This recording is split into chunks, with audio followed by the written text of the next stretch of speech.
बिहार के सीएम नीतीश कुमार की 2024 आम चुनाव से पहले विपक्षी दलों की एकता को लेकर जारी कवायद के बीच ममता बनर्जी का एक बयान सामने आया है। उन्होंने कहा कि वे नीतीश कुमार, हेमंत सोरेन, अखिलेश यादव समेत अन्य नेताओं के साथ मिलकर 2024 का चुनाव लड़ेंगी। जी हां, बंगाल से ही बीजेपी की हार का सिलसिला शुरू हुआ था, जिसको ममता बनर्जी अब केंद्र तक लेकर जाना चाहती हैं।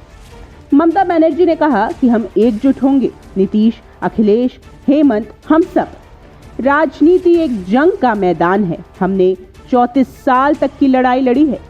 टीएमसी नेता ने कहा कि जो लोग 275 से 300 सीटों पर गर्व कर रहे हैं, उन्हें याद रखना चाहिए कि राजीव गांधी के पास 400 सीटें थी।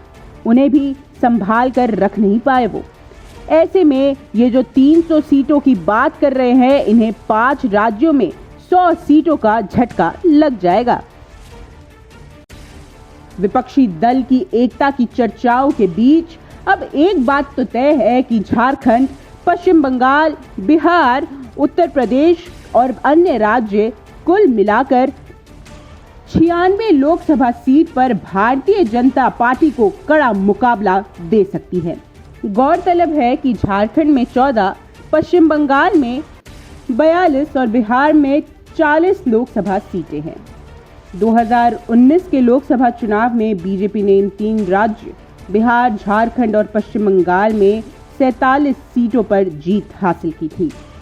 आपको बता दें कि साल 2024 तक पीएम नरेंद्र मोदी को केंद्र की सत्ता में आए हुए 10 साल पूरे हो जाएंगे। ऐसे में जानकारों को लगता है कि तब होने वाले चुनाव के दौरान बीजेपी के खिलाफ सत्ता विरोधी की लहर भी तेज हो जाएगी।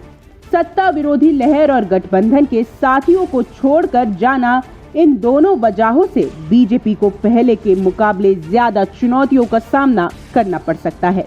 2019 के लोकसभा चुनावों की बात की जाए तो बीजेपी ने पश्चिम बंगाल में 18 सीटें जीती थी, जबकि अन्य दल 14, वही बिहार में बीजेपी के हाथ 17 सीटें आई थी। तब जेडीयू एनडीए का हिस्सा थी। झारखंड में बीजेपी ने 11 सीटों पर दर्ज की थी और 3 अन्य के खातों में गई थी। ऐसे में आने वाले लोकसभा चुनाव में भाजपा दोनों राज्यों में 2019 की हारी हुई सीटों को जीतने की कोशिश बिल्कुल कर सकता है। बीजेपी जहां आने वाले चुनाव में जीत की हैट्रिक लगाने के लिए बहुत ज्यादा बेताब है, तो वहीं पश्चिमी खेमे नरेंद्र मोदी को फिर सत्ता में आने से रोकने के लिए एकजुट हो गया है। ममता बनर्जी से लेकर केसीआर, नीतीश कुमार, अखिलेश यादव सब बीजेपी के खिलाफ माहौल बनाने के लिए विपक्षी दलों को एकजुट करने में लगे हुए हैं। इसके लिए गैर बीजेपी पार्टियों से मुलाकात जारी हो चुकी है।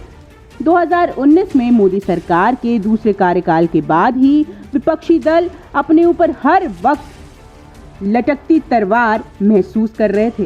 कर्नाटक, मध्य प्रदेश से होकर झारखंड तब पहुंचे जब ऑपरेशन लोटस के जरिए बीजेपी ने अपनी ताकत को बढ़ाने की कोशिश की। बिहार में नीतीश कुमार ने इस ऑपरेशन लोटस का हवाला देकर एनडीए का साथ छोड़ दिया।